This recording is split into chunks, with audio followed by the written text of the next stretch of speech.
Hey guys, we're back here on another episode of Daisy's Garden. I'm your host, Daisy J, of course, and today I'm going to be reading Chapter 4 of the Mushy Gushy Valintime, written by Barbara Park and published by Scholastic Inc. So here I go.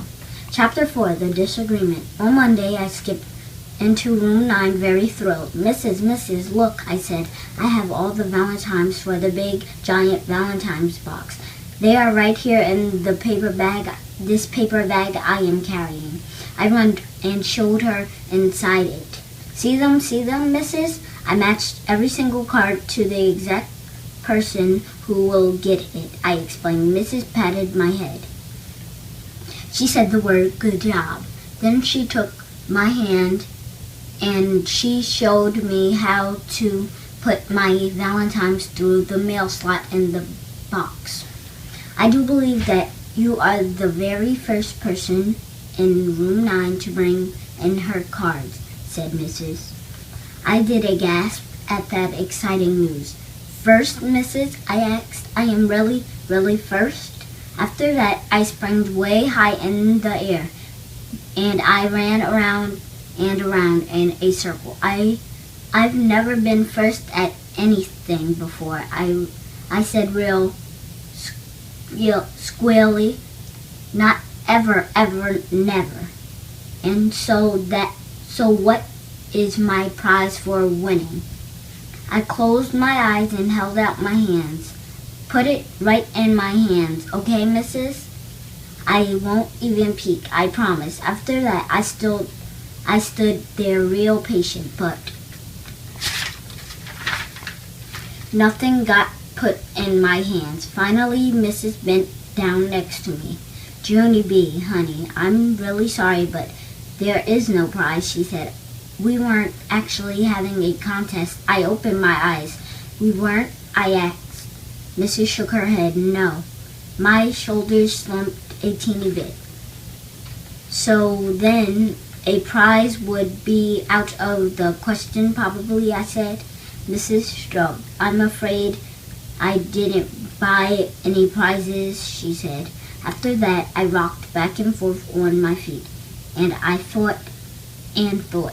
Would you have a mint in your drawer, maybe, or some stickers, I asked. Mrs. smiled. Then she took me to her desk, and we looked in her drawer. How about a broken piece of chalk and a yellow rubber band, she said. Sold, I said. After that, Mrs. told me congratulations, and she gave me my prizes. I quick skipped to my table and showed them to Lucille. I wrinkled up my nose. Yuck. She wrinkled up her nose. Yuck. Have you been going through the trash can again? She asked. No, silly. These are my prizes. I said, I got prizes for bringing in my Valentine's first. Lucille smoothed her dress. Yes, well, I would have brought my cards in today, but they're not back from the printers yet, she told me. What, I said? What printers? The printers were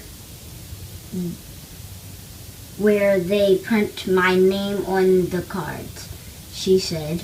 Wait till you see them, Junie B. Every card will have love and kisses from Lucille on the bottom of it. She hugged herself. They are so beautiful, she said. Each Valentine has a cherry lollipop on the front of it. And the lollipop is in the shape of Cupid. She sighed, very dreamy. Cupid is the symbol of Valentine's Day. You know, she said. Of course I know, I said back. Plus, also, skunks and shoes are symbols of Valentine's Day too. 'Cause what are on my cards? After that, me and Lucille did our work till recess. Then both of us went outside to play with our other best friend, Grace. Only too bad for us, 'cause Lucille kept on bragging about Valentine's Day. And that's how come, that's how come she and that Grace got into a disagreement. I am going to get more Valentines than anyone, bragged Lucille. That's because the boys love me better than any other girl, and they will bring me lots of cards. Grace looked curious at her, but Mrs. said to only bring one card for every boy and girl. Remember, not lots and lots. Lucille flounced her flouncy dress. Silly Grace, look at me. For goodness sake, I'm precious. And when you're precious, boys automatically bring you lots of Valentines. They just can't help themselves. She twirled all around. I am the cutest girl in room 9, Grace, she said. I am way cuter than anyone else. She giggled and pointed, even you. After that, Grace did a little frown, 'cause that hurt her feelings, I think. I tapped on Lucille. Yeah, only Grace is the nicest, Lucille, I said. And so maybe the boys will bring her lots of Valentines too. Lucille did a huffy breath at me. But I'm richer than Grace, Junie, so that is another reason to bring me more, she said.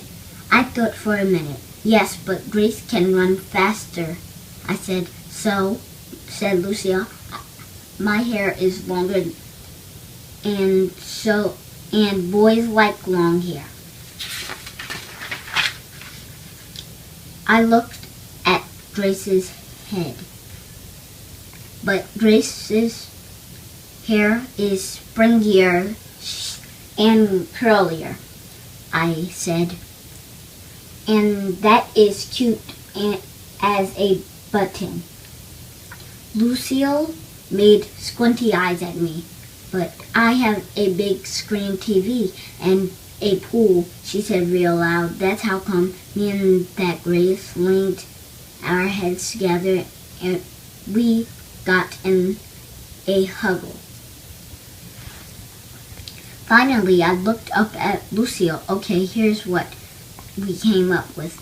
I said, Grace can whistle through her teeth, plus she can wiggle her ears, and also she can dribble a basketball through her legs while she's running. Lucille jumped up and down. But I have a pony, she hollered. I patted her very sympathetic. Sorry, I said real soft. Grace has a snake. After that, Lucille's shoulders got very saggy and she sat down in the grass. 'Cause boys love snakes better than anything. Pretty soon, that Grace sat down next to Lucille and she put her arm around Lucille's shoulder and she patted her. 'Cause guess what else? Grace is a good sport. Tune in next time for Chapter 5. Daisy J out.